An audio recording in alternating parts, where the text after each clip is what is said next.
Okay, so here I have consecutive, but notice it doesn't say two consecutive integers or two consecutive odd or two consecutive even. Notice it says 3. So finally we're going to get a guy that has 3 integers. Don't let that bother you. Step 1, read the problem, going left to right. We're going to see if there's any danger words. 5 times the sum of 3 consecutive integers is 140 more than 10 times the smallest integer. So this problem is a little bit longer, but we got to get a little complicated. And we got, finally, a danger word. Remember what I do when I have a danger word? I box it. Remember what that means? Flip. We're going to switch the directions. Now you should know that is going to be our equal sign. So remember I said we're only going to switch in this little section. This section where the than up to the is or equal sign to the beginning or the end. So this 140 has to go back here. And this 10 times the smallest integer, that's going to have to go in front.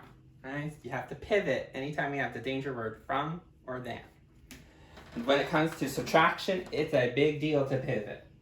If it was addition, not so much, but I want you to get trained. Anytime you see than or from, pivot anyway. Okay, now that I saw the danger word, now we got to determine what chart we're using. Remember our 2 lines, the red line and the black line on our notes? Notice this says 3 consecutive integers. It doesn't give you a condition. It doesn't say the condition is you got to have an even integer or an odd integer. So that tells me I'm going to use the black line, consecutive integers. Now if it said 2, I would use x and x plus 1. But notice it says 3 consecutive integers. So I need to use x, x plus 1, and x plus 2. I have to use all 3 of them. So let's write it up on the board. And I'll write it in red because I know too much black will confuse you. There's the first one. There's the second one. Remember, I need 3 of them. There's the third one. So it's this, and this. Once you figured out what type it is, then you can cancel or cross out the word 3 consecutive integers. And you're done. All that little phrase is just tells me what line am I going to use, the black line in the notes or the red line in the notes. Here it tells me I'm going to be using x, x plus 1, and x plus 2. Okay, now that we have that, read and translate any key buzzwords into operation symbols. So notice it says 5 times. So instead of the word 5, I put it as the digit. Times, for right now, I'll just put a multiplication symbol.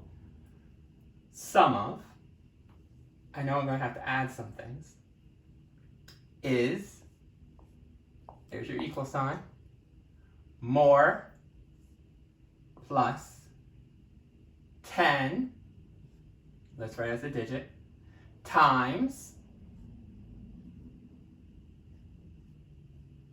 smaller or smallest integer.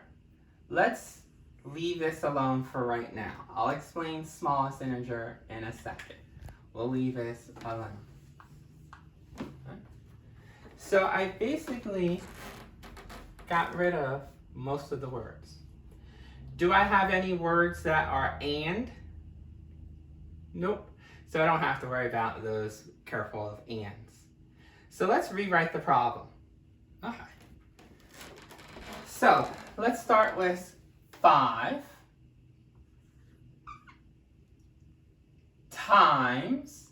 Now remember, I like to use in equations parentheses, okay? So I'm going to just do parentheses for me. You can put 5 in parentheses times.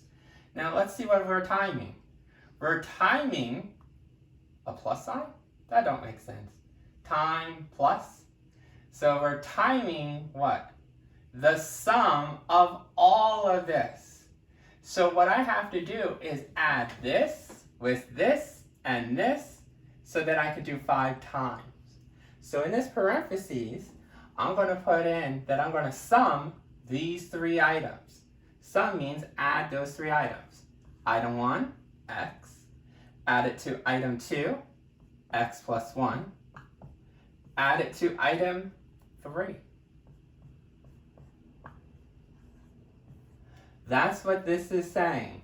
The sum of these 3 integers, 5 times the sum of these 3 integers, equals, we're going to run out of space. Remember, we don't put 140 first. Because of the danger of than, I have to do 10 times. Now let's talk about the smallest integer.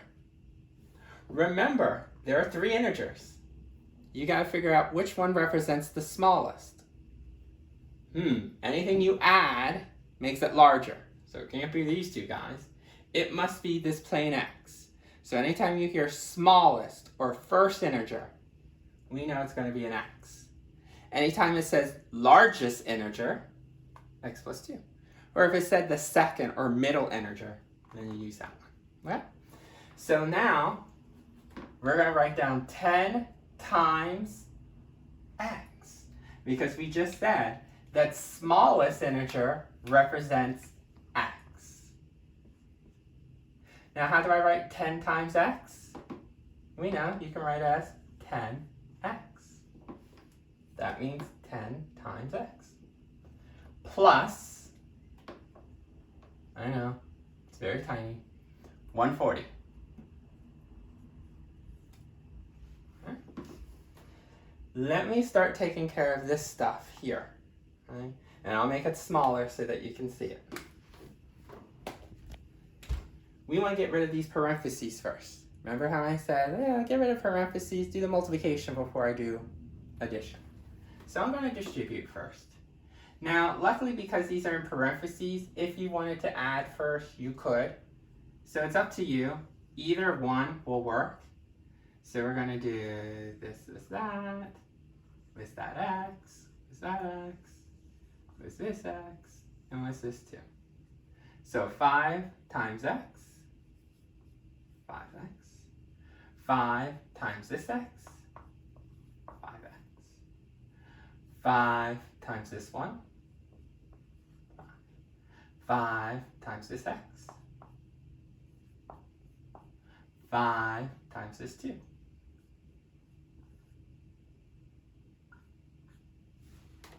Now, do we have any like terms? Because it's all addition? Yes.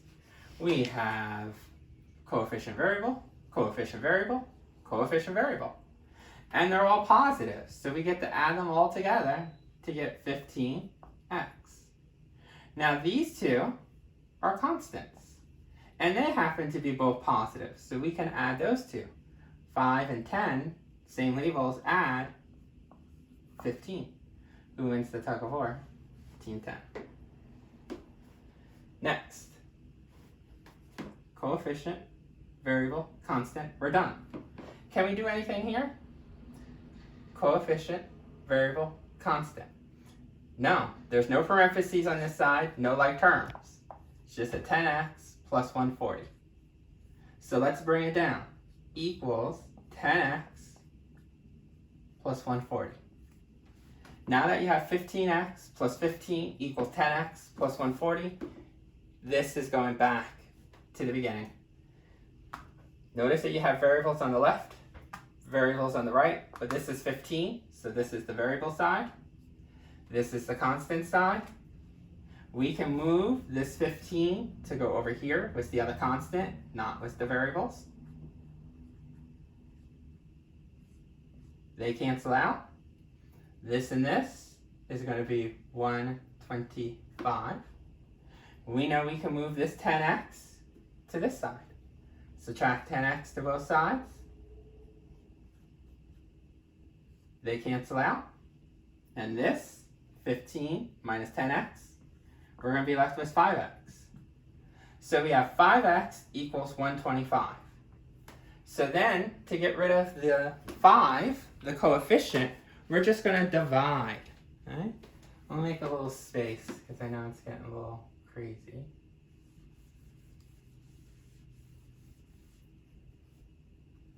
So 5x equals 125.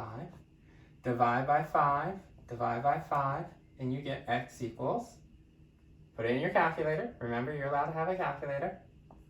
25.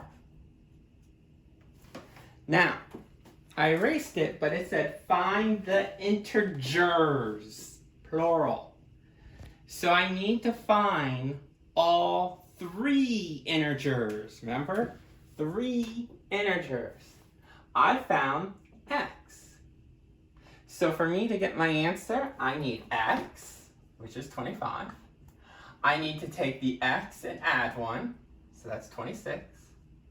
And I need to take the x and add 2. So the x was still 25, add 2, and I get 27. See how each one's the next one over? 25, next integer is 26, next integer after that is 27. These are my answers to the problem. Notice it doesn't say even or odd, so this is fine, that you have a couple even numbers and an odd number, or a couple odd numbers and an even number. That's fine. If this said consecutive even, then this all had to be even. But luckily, it doesn't tell us what type, so it's a mixture.